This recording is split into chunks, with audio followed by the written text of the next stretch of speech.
Já aquecidos os nossos corações, né, com a leitura da palavra de Deus e também cantando a palavra de Deus. Inclusive, é importante nós enfatizarmos a correlação direta entre a leitura que fizemos agora pela manhã, em Hebreus capítulo 11, e os estudos que nós estamos fazendo sobre a lei de Deus, né? Tem toda a relação, irmãos. Como é que nós podemos viver amando a lei de Deus e cumprindo a lei de Deus? Só pela fé.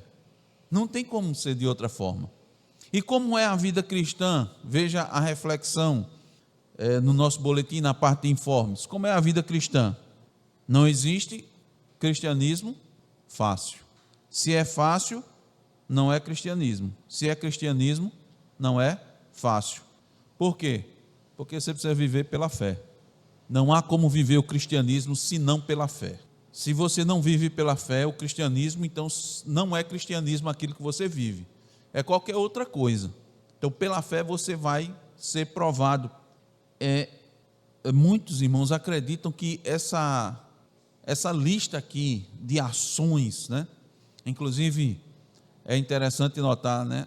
Nós conhecemos esse capítulo como o capítulo dos heróis da fé. Está até no título da Bíblia da gente, né? Mas se formos assim bem ao pé da letra, né, não existe um herói da fé, entendeu? Não existem heróis da fé. Todos nós somos fracos. A nossa própria devocional diz isso. Os irmãos perceberam que ela também faz referência a Hebreus capítulo 11? Observem. Ele diz assim, a respeito dos homens e mulheres piedosos mencionados em Hebreus 11, Abael, Abraão, Sara e outros, está escrito que eles viveram pela fé e que todos morreram na fé. Todos morreram na fé. A morte não conseguiu derrotar nenhum deles, que pela fé mantiveram-se perto de Deus durante a vida. Eles viveram pela fé. Por que é que eles conseguiram? Não por si mesmo, pela sua força, né? Porque, como nos dias de hoje se diz que eles usaram a sua fé. Essa é a expressão que você tem dito. Olha, use a sua fé. Por que você não saiu vitorioso? Porque você não teve fé suficiente, no sentido em que, como que vindo de você essa força, essa disposição, é claro que você, em um sentido direto, precisa exercitar sua fé para vencer. Agora é bom lembrar, por exemplo, que Abraão, nessa prova muito grande de fé, ele saiu vitorioso, né? Sacrificar seu próprio filho, porque o autor aos Hebreus nos diz que ele cria que seu filho, Deus poderia ressuscitá-lo. Essa era a fé dele, cumprir o mandamento do Senhor, a tal ponto de sacrificar seu filho. Mas é verdade também que Abraão também falhou em outros momentos, talvez em questões até menores. Isso nos mostra, irmãos, a nossa fragilidade, e que não é somente nesse sentido, eu queria enfatizar para os irmãos, você usar a sua fé, você tem que estar na dependência de Deus. E, irmãos, nos dias de hoje, veja, essas provas que vieram a essas pessoas aqui, elas acontecem no nosso dia a dia. Esse texto aqui não é só para essas coisas extraordinárias, porque você pode dizer, pastor, mas nos dias de hoje Deus não vai requerer que eu mate meu filho, não é? Não, mas você, meu irmão, pode estar entregando seu filho ao mundo, se você não agir pela fé. Ao invés de você estar consagrando seu filho a Deus, você pode estar entregando seu filho ao mundo. E Deus requer que você crie seu filho pela fé. Deus requer que você tenha a fé de Raabe, ou manifeste a fé de Raabe, onde ela não temeu pela sua própria vida, ela não temeu pela vida dos seus próprios familiares. Os irmãos conhecem a história lá na tomada de Jericó. O sistema de informações de Jericó era tão forte, tão firme, tão eficiente, que mal os espias entraram na cidade, o pessoal já veio. De vigilância lá era muito grande, e eles estavam em alerta máximo, alerta vermelho. Os irmãos devem lembrar disso. Por que eles estavam em alerta vermelho? Porque Israel estava acampado, irmãos, à beira do Jordão. Mesmo assim, ela não considerou o perigo e protegeu os espias, e creu em Deus, e creu de tal maneira que o povo de Deus, o povo de Israel, iria invadir Jerusalém, iria conquistar Jerusalém e iria mantê-los vivos. Imagine os irmãos, que garantia tinha uma prostituta do testemunho de 2 espias que eles iriam cumprir com a sua palavra? Somente pela fé. Tanto a fé de enfrentar o rei de Jericó, como também em crer que aquela palavra daqueles homens iriam ser cumprida. Deus requer de nós hoje, irmãos, fé semelhante, exercício da fé semelhante, viver segundo a sua palavra. Se a gente não está tendo dificuldade em viver a nossa vida diária segundo a palavra de Deus, nosso cristianismo está um cristianismo fácil, está fácil. É preciso exercitar, é preciso viver diariamente pela fé, segundo a palavra de Deus, honrando a Deus, enfrentando dificuldades, enfrentando nossos parentes, que muitas vezes nos questionam a respeito da nossa fé, daquilo que nós cremos, enfrentando nossos colegas, nossos vizinhos, colegas de trabalho, colegas de escola, não tendo medo de ficar isolado. O homem tem muito medo do isolamento, irmãos. Por que muitos adolescentes e jovens, inclusive, entram para determinados grupinhos? Porque eles não querem ficar isolados, eles têm medo da solidão.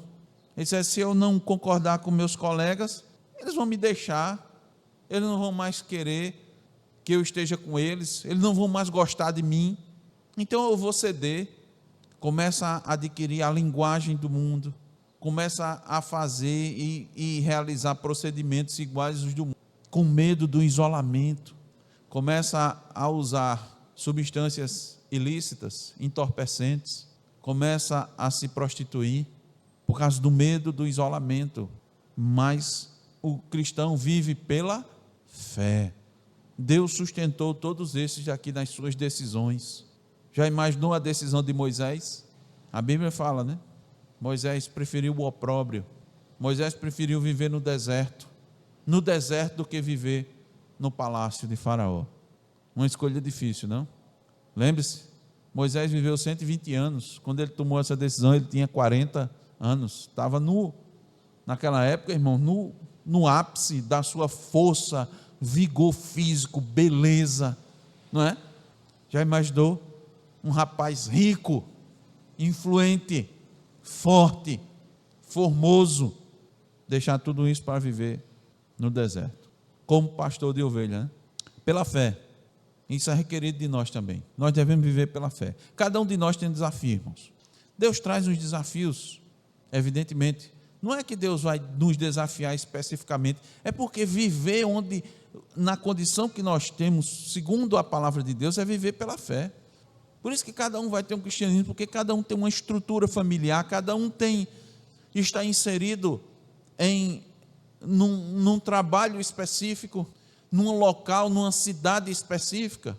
Alguns cristãos estão numa igreja específica, e cada questão dessa, cada situação dessa requer posicionamentos de fé, de segurança, de firmeza. Então não pense que só Abel, Abraão, Enoque, isso aqui é só para eles, e a nossa realidade é distinta. A nossa realidade é uma realidade de viver pela fé, de viver pela fé. E mais uma vez, né, fazendo o link com os nossos estudos, nós estamos estudando sobre a lei de Deus. Como é que eu vou viver, irmãos, agradando a Deus? Como é que eu vou viver cumprindo a lei de Deus, se a lei de Deus é perfeita e eu sou imperfeito? Se ela exprime o caráter de Deus, e nós conhecemos o nosso caráter, né? Nós conhecemos de como nascemos. Como é que eu vou fazer isso? Pela fé, se colocando diante de Deus, pedindo, rogando ao Senhor: Senhor, dá-me mais amor pela tua lei, compreensão da tua lei, para que eu assim possa viver, assim, desfrutando da tua lei. Então nós estamos estudando o 9º mandamento. Qual é o 9º mandamento? Vamos lá, todo mundo junto. Não dirás falso testemunho contra o teu próximo. Esse mandamento diz respeito à santidade da, forte, João, vai lá, santidade da verdade. Nós temos que viver na verdade. Estamos vendo aí, irmãos, as implicações. Chegamos no estudo do 9º mandamento, nos pecados proibidos do 9º mandamento, e nós vimos, né, a lista de pecados. É grande ou não é, irmãos? Por isso que eu disse aos irmãos, desde o começo do estudo disso aqui: olha, irmãos, esse mandamento aqui, ele é muito fácil de ser quebrado, É muito fácil. E nós estamos vendo isso. É um desafio, eu falei para os irmãos, mas é possível viver na verdade pela fé. É possível viver na verdade pela fé. Nos últimos estudos, irmãos, vimos os seguintes pecados elencados, não é? Aqui, pecados proibidos no 9º mandamento. Nós vimos que falar a verdade inoportunamente é um pecado contra esse mandamento. Olha, preste atenção, deixa eu repetir para os irmãos. Falar a verdade inoportunamente, ou seja, mesmo a verdade tem o tempo certo para ser dito. Nem toda verdade deve ser dita ou pronunciada. Existe o tempo correto, existe o momento adequado da verdade ser dita. E a referência que nós vimos foi Provérbios 29:11. O insensato expande toda a sua ira, mas o sábio, afinal, lhe reprime. Isso quer dizer o seguinte, que a pessoa que é tola, que não é sábia, que não está madura, ela fala tudo o que sabe, porque ela não tem controle. Aqui diz, expande toda a sua ira, mas significa dizer o quê? Que quem não tem sabedoria não tem domínio próprio. Então, tudo que está no seu coração, a pessoa fala, mas aí ele pode argumentar, mas o que eu falei é verdade, isso está errado. Está, porque você falou a verdade inoportunamente. Não era o tempo certo. Aquela verdade não era oportuna. Então, a gente tem que ter muito cuidado para a gente não estar agindo como um tolo. Não é preciso dizer tudo. Não. É preciso dizer tudo no momento certo. Lembra sempre daquele versículo bem conhecido de Provérbios? Assim como maçãs de ouro em salvas de prata, é a palavra dita a seu tempo. Ou seja, como maçãs de ouro em salvas de prata, assim é a palavra dita a seu tempo. Há o tempo certo para falar. Falar a verdade inoportunamente é uma atitude de pessoas sem sabedoria, chamadas também de nécias. Quantas vezes nós não agimos assim, irmãos? Não é? Precisamos admitir. Não, eu falei uma verdade, mas era o momento certo de falar. Não, mas era verdade. Então você errou. Tem que admitir que errou. É uma atitude também de fé, né? E humildade, dizer que errou, mesmo falando a verdade. Então é muito importante, irmãos, o estudo desse mandamento. Faz a gente, faz cair por terra muitos pensamentos, muitas ideias, muitas compreensões erradas que nós temos. E nos ajuda a agir com sabedoria, com discernimento. Então, falar a verdade inoportunamente é pecado, assim como também falar a verdade com malícia para um fim mau. Você pode dizer a verdade tendo um objetivo mau. O exemplo que nós vimos foi um exemplo clássico na palavra de Deus, que é aquele de Doeg, o edomita, que estava com os servos de Saul, e Saul ouviu falar que Davi tinha andado por uma determinada região. Aí ele disse, eu vi. Ele realmente viu, ele estava lá. Viu o filho de Jessé chegar a Nobe, a Aimeleque, filho de Aitube, e como Aimeleque, a pedido dele, consultou o Senhor, ele lhe fez provisões, e lhe deu a espada de Golias, o filisteu. É verdade que ele viu Davi com Aimeleque? É verdade. E Aimeleque deu comida a Davi? Deu. Deu a espada de Saul? Deu. Mas qual era a intenção de Doeg? Fazer mal, alimentar a raiva de Saul, não era isso? Para o quê? O que é que ele ia ganhar com isso? Ia ganhar o favor de Saul, o favor do rei. Isso não era falar a verdade com malícia? Então é pecado, irmãos. Nós vimos qual foi o resultado dessa malícia. Qual foi? Saul, irmãos, mandou matar todos os sacerdotes que tinha ali. Olha, foi tão absurdo que os próprios soldados de Saul não fizeram isso. Não tiveram coragem naquele momento de realizar aquela ação. Era tão absurdo. Os homens temeram ali mais a Deus do que a Saul naquele momento. Então, isso aqui é demais. Mas Doeg disse, não tem problema não. Porque o rei se voltou para Doeg e disse, faça, já que eles não fizeram. Doeg disse, na hora. 85 homens, irmãos, que vestiam estola sacerdotal, morreram. Mas não bastasse, se voltaram contra a cidade de Nobe. a ira de Saul era tamanha que ele mandou matar homens, mulheres, meninos, crianças de peito, bois, jumentos e ovelhas. Foi uma chacina, uma coisa terrível que aconteceu, por causa de uma verdade dita com malícia. Estudamos também que perverter a verdade em sentido falso. Isso quer dizer o quê? A pessoa pegar as palavras de alguém e torcer essas palavras, dar a elas um sentido que aquele que falou não tinha intenção. Só não tinha essa intenção. Eu falei isso. Não, você disse, mas o sentido que você falou era desse jeito. Não, não era não. Era assim. Torcer a verdade. Dar um sentido diferente. Isso é um pecado terrível, irmãos. Jesus sofreu com isso. Na verdade, Jesus foi condenado pelo Sinédrio por causa de um pecado como esse. Porque Jesus disse: destruí este santuário e em 3 dias o reconstruirei. Aí o pessoal disse: eu escutei ele dizendo, está vendo o templo aí, ele ia destruir, em 3 dias Deus ia restaurar. Foi isso que Cristo disse? Foi não. Muitas testemunhas falsas se apresentaram para acusar Jesus. Aí 2 delas disseram isso. Ele falou: posso destruir o santuário de Deus e reedificá-lo em 3 dias. Não foi isso que Cristo falou, irmãos. Em João capítulo 2 está dito exatamente quais eram as palavras de Jesus. Esse santuário, ele se referia ao seu corpo, porque quando Jesus ressuscitou dentre os mortos, que ele passou 3 dias, não foi? Os discípulos se lembraram, porque o Espírito Santo lhes lembrou dessas palavras de Jesus. Então, vamos continuar o estudo a partir do 16º pecado proibido do 9º mandamento. Que pecado é esse? Vou dizer aos irmãos, nós vamos abrir já nossas Bíblias, todos juntos, vamos abrir nossas Bíblias em Isaías 59:13. Isaías 59:13.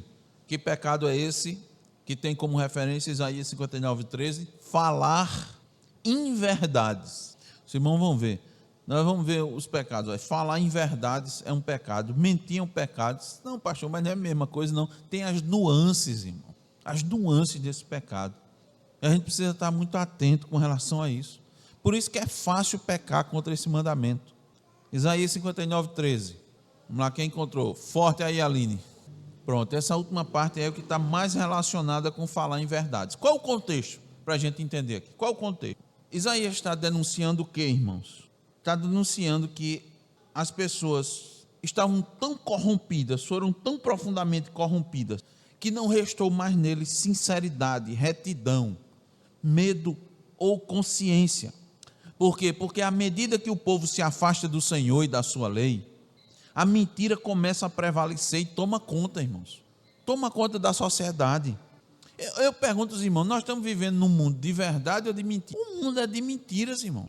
O mais comum é falar inverdades, é mentir, é proferir do coração palavras de falsidade, é mentir a Deus, é mentir ao próximo. Esse é o comum, isso é o normal. E isso era o que estava acontecendo, pasmem, com o povo de Deus. Isso é que é terrível. Isso era que faziam os profetas ficarem admirados. E Deus dizia: vai e fale essas coisas ao povo. Diga ao povo. Como a gente o irmão está expondo em Malaquias, né? Vocês não estão vendo não, eu já estou transformando suas bênçãos em maldições. E vocês não estão enxergando isso. Mas eu vou deixar isso muito claro, né? Eu vou deixar isso muito claro. Estamos vivendo, irmãos, nessa sociedade, e nós não podemos jamais entrar nessa, deixar que isso nos contamine, porque é comum para a pessoa evitar um constrangimento. Eu sempre falo isso, para evitar um constrangimento, para não magoar ninguém. Mas não, eu vou dizer aqui uma coisinha, não tem problema. Só que nesse caso aqui específico, essa denúncia aqui do profeta é conceber e proferir do coração palavras de falsidade. É porque chegou a um ponto que eles abandonaram a Deus, estavam agora proferindo mentira do coração. Isso é muito pior do que contar mentiras irrefletidamente. É isso aqui a ênfase, preste bem atenção. os irmãos. Porque mentira é mentira. Mas existem os agravantes. Existem os agravantes. A mentira proferida do coração é aquela mentira preparada. Esse é o problema. Aquela que é tramada, ela é planejada.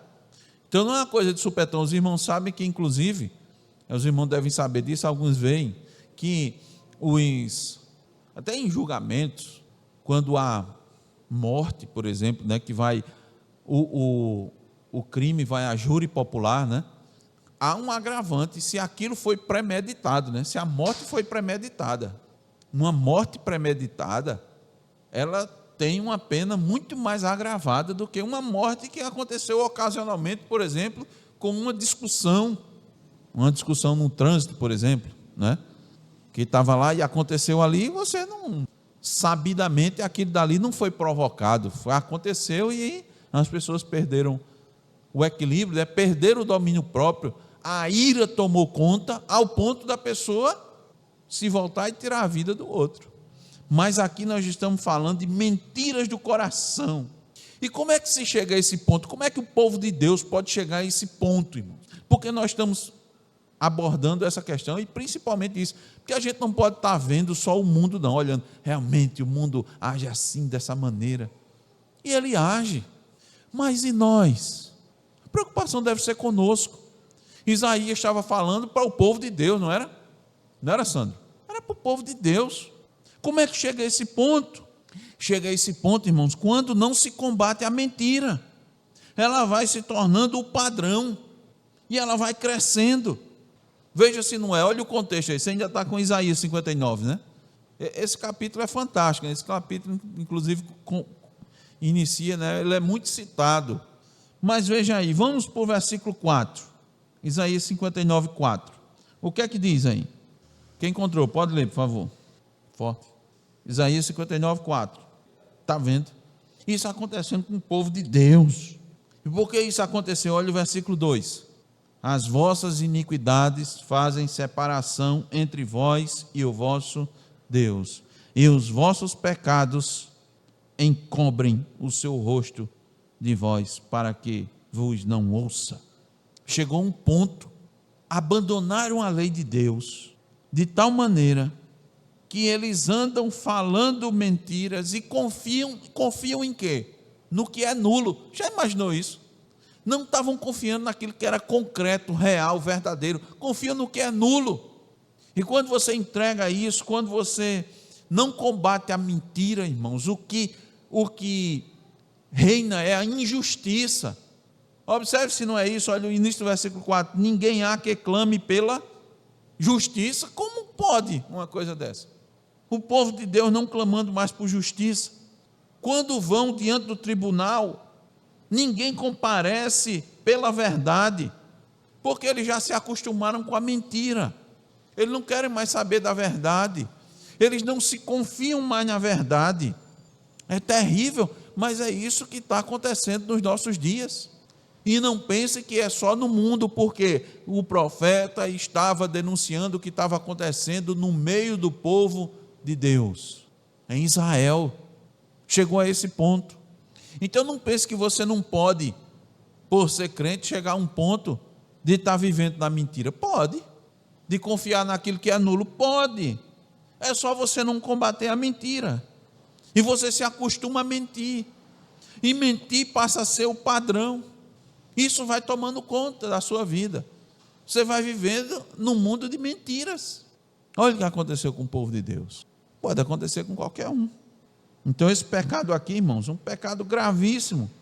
Falar em verdades, conceber do coração palavras de falsidade.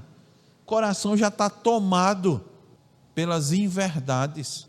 E aí quando o padrão é a inverdade, o que é que acontece? Você vai continuar vivendo assim, dessa maneira. Segundo pecado que nós queremos trazer aqui, que é o 17º na lista dos pecados cometidos contra esse mandamento. Mentir, né? Mentir. Colossenses 3,9, vamos para lá? Colossenses 3,9. Olha como é importante isso aqui, irmãos. Simone encontrou? Leia aí, por favor. Foi fraca, irmanita, não estou não. Mais forte, bora. A mentira, irmãos, é um outro vício da língua, que a humanidade é propensa, mas não deve ser feita a ninguém, e particularmente entre os cristãos. Isso não pode acontecer. Paulo agora está se reportando aos crentes, né, os irmãos de Colossos.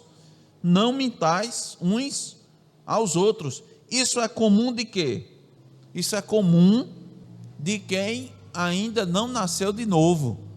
Olha aqui o que Paulo diz: uma vez que vos despistes do velho homem. O velho, irmãos, aqui diz respeito a tudo o que trazemos do ventre de nossa mãe e tudo o que somos por natureza. Esse velho aqui quer dizer isso. Mas os santos são membros uns dos outros e do mesmo corpo, o que torna esse pecado ainda mais antinatural. Era natural de onde? Do velho.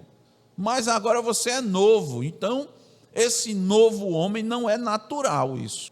Isso é novo, nasceu de novo, novidade de vida, não é vida antiga. Vida velha é aquela do velho homem, que você nasce propenso a mentir, a esconder, a não admitir a verdade. Adão, por que você está se escondendo? Você está distante, estou nu. O que foi que aconteceu? A mulher não fala a verdade, né? Eu pequei, né? Eu pequei, Senhor, me perdoe. Olha, irmãos, a gente sempre, normalmente, sempre vai ficar voltando para o Éden. Normalmente, você percebeu, é muito importante a gente entender isso. É muito importante a gente entender o Éden, onde tudo começou, como tem o livro do Adalto Lourenço, né? Onde tudo começou. Volta para lá, como tudo começou, né? Volta para lá. Ali o homem morreu, estava espiritualmente morto. É natural dele esconder, é natural dele falsear, mentir. É um vício. Por que é um vício? Porque você nasce com ele. E o que é que você tem que fazer agora no novo homem? Combater, porque a gente ainda está convivendo com essas duas realidades. Por isso que Paulo disse: miserável homem que sou. Então eu tenho que combater. E combater no sentido de eliminar da nossa vida, mesmo sabendo que não é possível na totalidade. Mas você vai continuar combatendo, porque nós estamos conscientes do mal que é. Isso é um mal tremendo. Eu tenho que atenuar esse mal ao máximo possível, com todas as minhas forças. Eu pergunto uma coisa para os irmãos: entenda como é essa questão de mentir. Como eu disse, é possível você viver uma vida completa sem mentir? Não. Você sabe disso? Sabe. E aí, você vai se render e vai viver mentindo? Não. Você vai combater isso com todas as suas forças. Eu pergunto: você tem como evitar adoecer? Por acaso a gente tem como evitar adoecer? Não, né? Tem como, irmanita, evitar adoecer? Às vezes sim, mas a senhora pode garantir que a senhora vai fazer de tudo e nunca vai adoecer na sua vida? Não. Mas o que é que você faz? Você faz tudo para não adoecer, não é verdade? As mães, né, já conscientes de como é a coisa, ficam avisando para os meninos, né, para as crianças. Não é assim, Leda? Menino, não faça isso não, senão você vai adoecer. Não faça não. Combata o adoecimento, não é? Agora a gente está consciente de que não tem como passar a vida sem adoecer. Mas só por causa disso você vai agora se entregar à doença? Nunca. É a mesma coisa com mentir, irmãos. Você sabe que uma hora você vai fazer isso, mas o que é que você vai fazer? Lutar para não mentir. Para que o quê? A mentira do coração, a falsidade do coração não fique uma coisa normal, porque você sabe, a Bíblia está dizendo, nós somos inclinados a isso, para que isso não vire e não tome conta de você. Senão vai tomar, você vai viver na mentira, ou então você vai ter facilidade em mentir, irmãos. Isso é terrível. Isso é incompatível com o novo nascimento. Isso é compatível, normal, com o velho homem, não com o novo homem. Não é isso que Paulo diz aqui? Vamos ler de novo. Não mintais uns aos outros, uma vez que vos despistes do velho homem com os seus feitos. Então, essa tendência é comum do velho, mas você agora é novo. Tem como eu ficar sem mentir? Não tem. Mas o que é que você vai fazer? Combater de todo jeito. Tem como eu ficar sem adoecer? Não tem. Mas o que é que eu vou fazer? Vou combater a doença de todo jeito. Todas as formas que eu puder. Ok, irmãos? Então, falar em verdades é pecado contra esse mandamento. Mentir é pecado contra esse mandamento. Na sequência aqui, terceiro do dia de hoje, mais 18º da sequência que estamos estudando. Caluniar também é um pecado contra esse mandamento. Salmos 50, 20. Vamos lá? Salmos 50, 20. Bora, Abraão, fala aí, em alto e bom som. Olha só, o que é caluniar? Caluniar, irmãos, é ofender com calúnias. O que é isso? É difamar por meio de acusações conscientemente falsas. Difamar é criar má fama a alguém, desacreditar alguém, fazer com que ele perca a boa fama. Caluniar alguém, falar mal dele, manchar a reputação dos outros, é típico de ímpios. O Salmo 50 aqui, irmãos, ele está tratando da reprovação de Deus aos ímpios. Ele fala primeiro dos santos, a gente canta, né? Fala ao Senhor, o poderoso Deus. Deus está falando, ele fala aos santos e depois vai começar a falar aos ímpios. E Deus está reprovando os ímpios, por quê? Porque como o ímpio não teme ao Senhor, não teme a sua lei, como ele desde cedo, como a gente viu, desde cedo, devido à sua natureza, é propício à mentira, ele não combate a mentira. Mas todo mundo assim não mente tão descarado, pastor, não é? Eu vou abrir um parênteses aqui, não mente, irmãos, por causa da graça comum. A graça comum faz com que alguns não mintam assim, ou então eles classificam a mentira, não é? Quando eu era pequeno dizia assim, rapaz, alguns diziam assim, isso é uma mentira cabeluda, né? Não tinha essa expressão, irmanita? No dia de hoje não tem não, né? Ou tem? Tem, Abraão? Tem não, mas a Alicia disse que tem. Acho que ela escutou de Dona Socorro. Ó, aí o pessoal classifica o que é. Não, uma mentirinha não tem problema, né? Não tem muito problema. Tem, mas não tem. Tem problema, mas não tem muito não. Uma mentirinha. Agora, mentira séria não pode não. Não é assim, Sandro? Muitos não pensam assim? Pensa ou não pensa? Hein?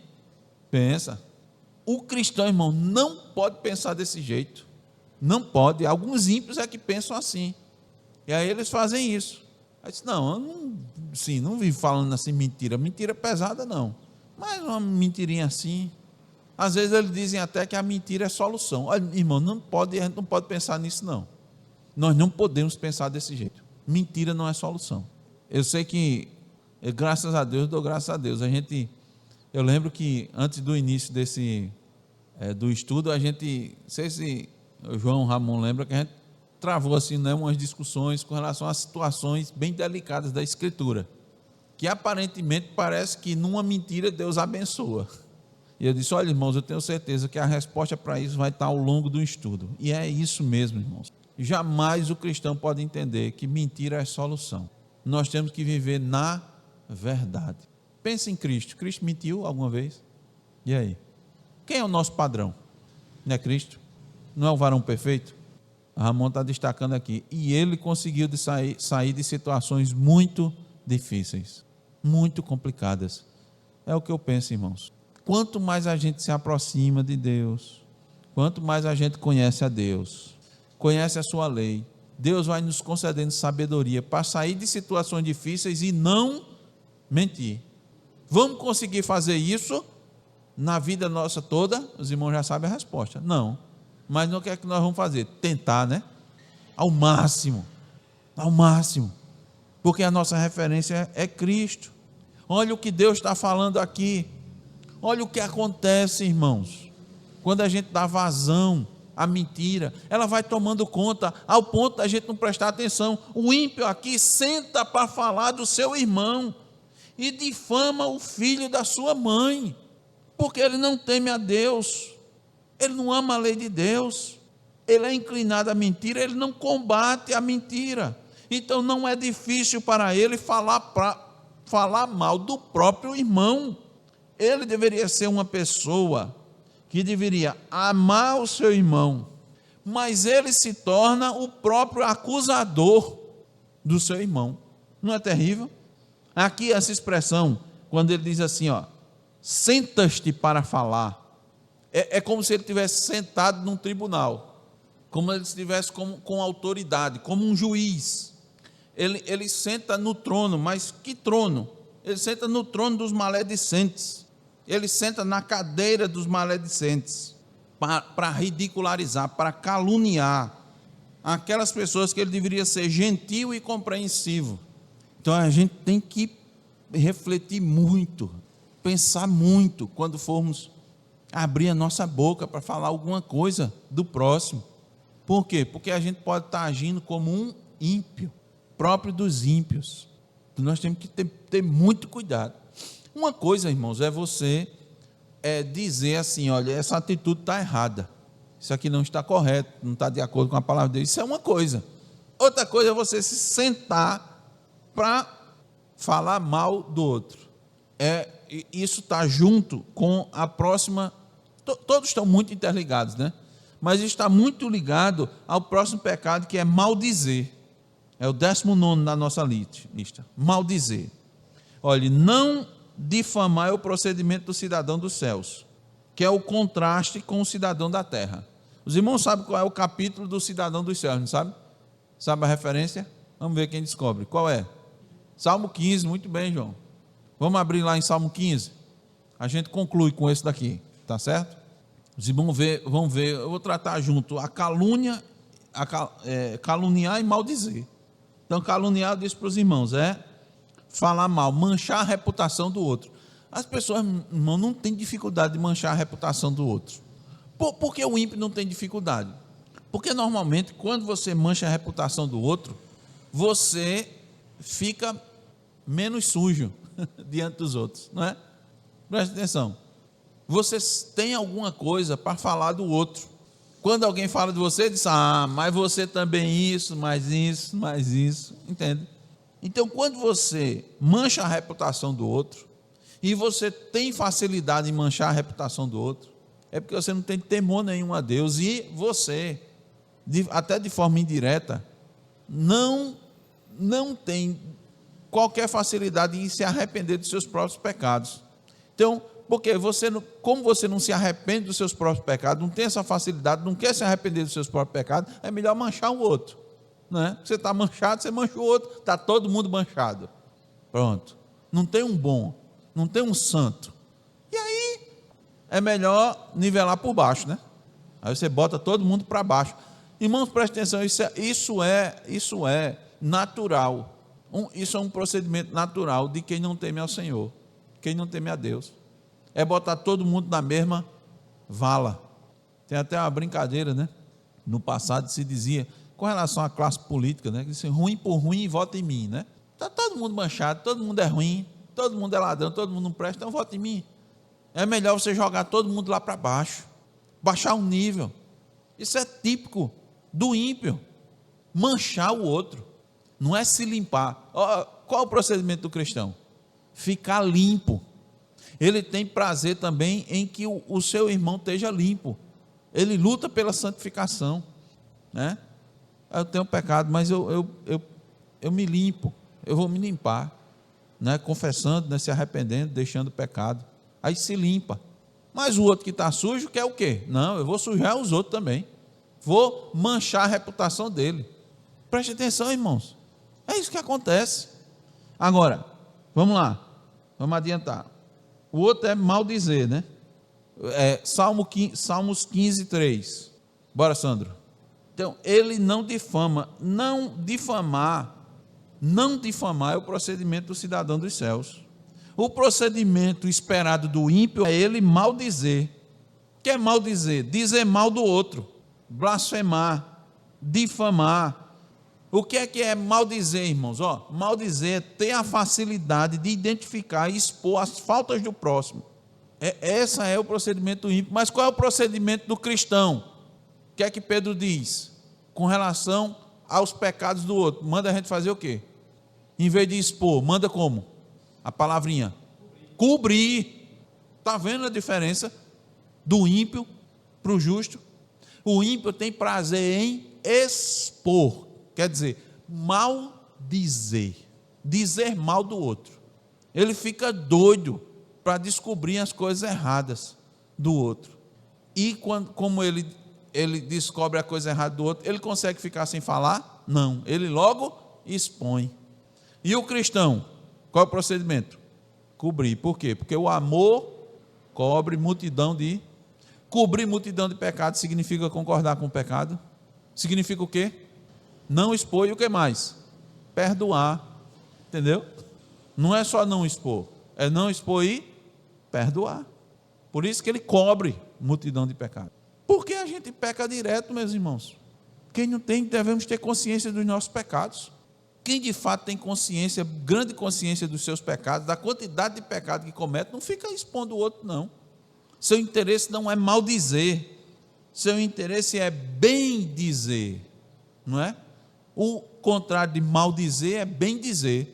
Se você tiver que falar alguma coisa, você tem que falar de bem e não de mal. Entende, irmãos? Esse maldizer aqui é ter a facilidade de identificar e expor as faltas do outro. Quem não tem falta? Me diga. Quem não tem falta? Quem não tem erro? Quem não tem mau costume? Todos nós temos. Qual é o prazer do cristão? Ajudar o outro a ser melhor. Eu vou finalizar fazendo a correlação com aquilo que nós estamos vendo. Eu abri um parênteses, né, em Efésios 4, viu, irmão? Né, irmão? Lembra? Esse parênteses é muito importante. Qual é o objetivo lá de Efésios 4, que a gente falou? É a unidade de quê? Do corpo de Cristo. Então, a unidade, eu tenho prazer na unidade, em que o povo de Deus esteja unido. Então, para isso, eu não vou ficar maldizendo. Se eu ficar maldizendo, eu vou contribuir com a unidade? Eu vou contribuir com a união ou com a desunião? Desunião. E quem gosta de desunião, irmãos, na igreja? Satanás. Ele adora fomentar a desunião. Ele tem o maior prazer. Como é que a gente faz isso, irmãos? Prezando pela verdade. Não maldizendo, e sim bem dizendo. Que Deus nos faça, irmãos, entender a sua palavra. Possamos ter prazer, né, na sua lei. E entender que a gente precisa combater fortemente esse pecado, né? Ou esses pecados que podem ser cometidos contra o 9º mandamento. Eu sei que já cometemos várias vezes, irmãos, mas o que é que eu vou fazer? Pedir misericórdia ao Senhor. Só o Senhor, me ajuda, Senhor, não quero não, me perdoe pelo que eu falei, pelo que eu disse, a forma como eu estava agindo, mas estudando a tua lei, nós vemos que esse não é o caminho. Não quero agir como um velho homem, né? Quero agir como um novo homem. Ok, irmãos? Deus assim nos faça compreender e amar a sua lei. Amém.